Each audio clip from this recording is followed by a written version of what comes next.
hold the pot together, we've already decided to use screws. Now we could have used glue, we could have used nails, but most commonly now, what with screws being so good, that's what we use because they're just way better than nails. Nails actually tend to pull out over time as the wood expands and contracts, not to mention the fact that I haven't actually got a hammer at the minute. So we're going to be using screws, and that means we're going to need some sort of screwdriver. Now, before I had an impact driver like this, I put all my screws in by hand. That's why I got such wham forearms, because I was using a screwdriver, a normal one, manually to do that. But now I have the luxury of an impact driver which I bought, Ryobi, and essentially this is just a big electric screwdriver. So it makes it much easier and quicker to put screws in, and the screws that I tend to use come from one of these two boxes here.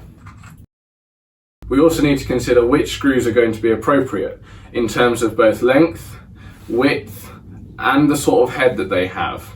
A lot of screws now will have what's called a posi drive head, and I'll bring you in close here and show you the difference between a posi and a Phillips. This is how screws started out, flathead screws with just a single line. Those you would tighten up with a flat bladed screwdriver like this one. However, now with more modern screws, I hate flat-headed screws because they tend to slip out. They mash the heads really easy. It's a lot more secure and easy to use Phillips head screws. Now, this isn't the best example. Sorry, it's a bit rusty, but I don't actually have many Phillips because we've since even moved on from Phillips head screws. But they just had a simple cross, and for those, you would use a Phillips head screwdriver. Now that means these ones here with just a simple plus, not with the little square inside that you can see there. So you can also see on the actual bit itself that between each of those little flutes, the little blades of the bit, there is nothing. It's just a simple plus sign for the plus head. Now, since then, they've even moved on to what's called posi drive screws. They have a secondary 45-degree, you can just see there, sorry about the light, the little extra cross that's in the head there. There's the big main one, and then like northeast, southwest, there are additional points, and for those you need additional points in the bit. You can see there's the additional little diamond shape just above my fingernail, whereas the Phillips don't have them. So nearly all screws now are posi drive, with needing a posi drive bit. And the only other thing that you might need to consider is the size. Depending on the size of the screw, you might have a number 1, which is smaller, or a number 2, which is pretty much everything, and then a number 3, which is big and fat.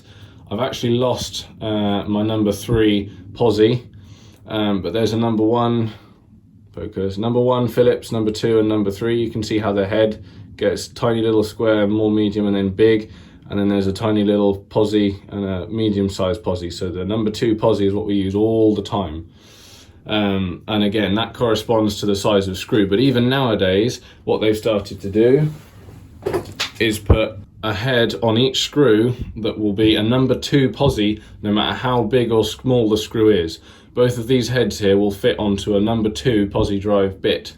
Even though the screws themselves are massive, because that saves you having to change over your bit all the time. So it really is really convenient now and quick and easy to put screws into wood. So for our project today, the most convenient size screw I have really are these little gold ones. Given the size of the board that we've got to go through, if I were to bury these screws in so they sat just a little bit below flush there, about there, push them right in with the driver, we'd have plenty sticking out to go into the opposing board. However, I do have these screws laying about, which have a rounded head to the top, and the wood will sit on them here like this.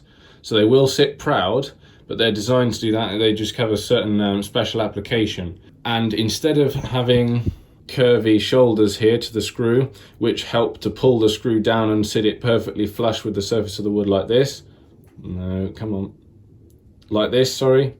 These ones, like I say, are designed to sit on top, and I think for the look of it, we might as well use these screws up because I won't use them anywhere else. So we'll put these in and also give us plenty more meat, nice strong screw there to get into both bits of wood and hold them nice and firmly together. So that's what we're going to use today. And funny old thing, number 2 posi.